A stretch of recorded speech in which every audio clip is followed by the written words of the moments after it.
All right, decision phase. Number one thing you have to do in the decision phase is choose the goals that solve your pain points. Okay, this is something I've talked about a lot, so I'm going to go over it real quickly. You can check out a lot of my other videos on this one, but basically it works out like this. There are only 24 hours in a day. 8 of them you're sleeping. The other 4 or 5 you're doing maintenance like grooming and traveling and chores and all that bullshit. So I mean, you really have like 7 or 8 legit hours for getting stuff done. And in terms of energy levels, 6 of those are really your good energy levels. All right, that's the little window that you have to get your shit together and to get your stuff done. All right, you have way less time than you think you do, and life is shorter than you think it is. And in those major areas, your prime time is like 20 to 45 in terms of energy levels. All right, and even then, at 34, I noticed, there's a decent difference between my energy at 34 than it is at 24.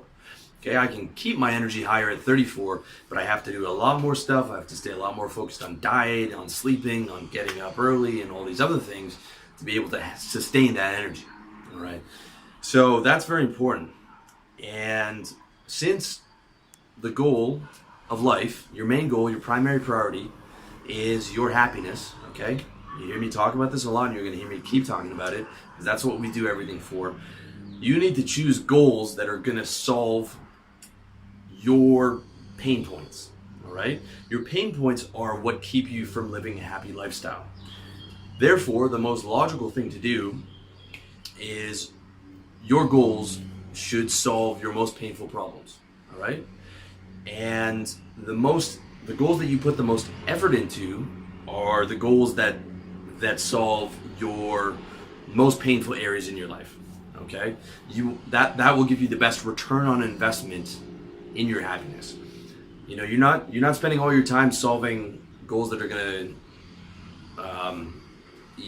that are little pain points in your life, right? You want to spend the majority of your time solving the fucking big goals, the most painful ones. Stuff like being broke. Okay, that is very painful. That hurts you in every way in your life. Okay, in my opinion, the big pain points are always wealth, health, relationships, and lifestyle. Okay, personal development industry is founded on those 4 areas. Every personal development program is based on those areas because that's where everyone's in pain. Okay, those 4 areas, and it's my opinion that it's those 4 areas in order: wealth, health, relationships, lifestyle. That is assuming that you are a guy from 18 to 35, which is 90% of my readers, and you're in decent health already, okay? You might be a little bit overweight, you might not be in the gym all the time, but you don't have a major health problem. If you have a major health problem, then health has to be number 1. But otherwise, I recommend wealth as number 1, okay? Because wealth has the biggest return on your investment, okay? Wealth will help your relationships, all right? It will help your health. It will help your lifestyle. It will help your stress levels. It will help. I've been poor and I've had money, and I can tell you, it is the biggest difference of all 4 areas is getting money. It is just the way that our society is structured. There is not one area in your life that having money will either solve that pain point or significantly reduce that pain point. Okay, big thing. Getting control of your own resources, getting control of your own time, all comes in that wealth bracket. Now, if you're over 30 like I am, or you're 30 to 35, you already probably agree with what I'm saying. If you're a young guy, I'm talking to the future self. Okay, you cannot see it, that it's your most painful thing, but you will see it when you're 30 and you're working a job that you hate, and now you need to get out right now because you hate it so much. But because you hadn't built that business, you're 2 or 3 years away from getting out of that job when you're already at like the critical pain point, okay?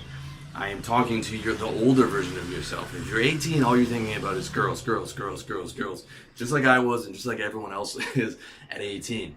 And I've been at points in my life where I didn't have any girls, and I've been at points where I had a lot of girls. I've been at points where I was broke, and been at points where I had a lot of money, okay? Having a lot of girls and having a lot of money money hugely trumps that. Because you can be a super stud on the weekend, but it doesn't matter when you gotta go work 50 hours a week at your sales job and you hate your life 50 hours a week. Okay, it doesn't matter how much of a stud you are on the weekend, because you don't have control over your time, you don't have control over what you do, and you don't have control over your resources. They can just, in any sales job, you're 2 or 3 months away from getting fired. All right, you can make a lot of money, and you can get your exit plan out. I got a book on how to do that. It's called How to Sell. It's what I did. However, it is not a fun way to live. So that's number one in the decision phase. Number two is reality check. Again, this is stuff you might have heard before, but basically what it is you need to model success. You need to be able to see someone who's been successful and model it. All right? Model it is the quickest way to success, because you phase out all his mistakes. He beta tested all the mistakes for you, and all you have to do is just do what he did. Okay? A large part of my site is trying to do that. I made so many fucking mistakes in my 20s. I want to just give you the playbook so you don't have to do that. Okay? Doesn't matter if you're modeling me, you can model anybody. All right? Just as long as you reality check it. And by reality check, I mean use deductive reasoning. Okay? Deductive reasoning means take away is analyze what he's done to be successful, and then start taking parts away from it and see if you have it. All right? Brad Pitt, before he was famous, was probably really good with money because he looks like Brad Pitt. Okay? You have to factor the fact that he looks like that into his success with women. All right? If he's a really good looking guy, and he's teaching you how to get laid, you're an average looking guy, you're not going to get the same results. You might get results, but you're going to get results within your league. Okay? So you have to reality check where you are when you're setting a goal. Okay? And the same goes for, let's say you want to model Brad Pitt's career. That's pretty fucking hard, because that guy's incredibly socially intelligent. He's one of the best looking guys on the planet. He had incredible luck. All these different factors that came into it.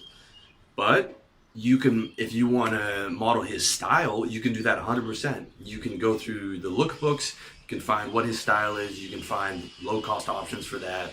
And it's very easy. My style guy is Jason Statham. You can see, got the same hair pattern going on here. And as I've got older, his style is with my hairline and the shaved head and being a bit in shape, that's a good pattern for me as I'm hitting my mid-30s. Okay, but you can find your own, but model that shit. All right? If you want to create Facebook, okay, you want to create the next Facebook, you got to have a Mark Zuckerberg IQ. Plus a bunch of other things, plus a bunch of investor money and all kinds of crazy shit. Okay, so you got to factor all that shit. Is this realistic for me? And I'm telling you this because when I was in my 20s, I was not realistic. I was insanely positive and I could do anything, and I wasted so much time and money on trying to reinvent the wheel. Okay, let me give you shortcuts to success. Don't reinvent the wheel. Follow a proven path, follow a well-worn path, and just do it fucking better than everyone else. Work harder than everyone else. Okay? That's it. Right? The average real estate agent makes $40,000 a year or something like that. But they're not making 300 cold calls a day. Okay? If you do that, you will make way more than they do. You just outwork them. You outservice your clients. You do more. You just fucking power through, and you just do it better, and you work harder. Okay? Don't try and reinvent the fucking wheel. That is, do the reality check, model the successful guy, and make sure it is within your capabilities. Okay?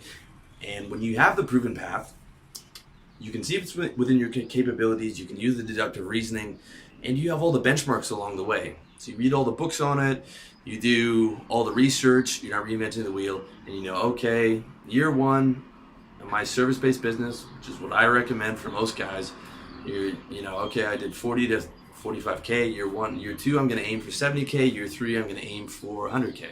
Okay, those are realistic benchmarks. You can read about whatever niche you're interested in, copywriting, real estate, whatever it is. Read all the books on that shit. Read about sales. You've got all the benchmarks and everything put in place where it's a realistic, proven path and it's reality checked.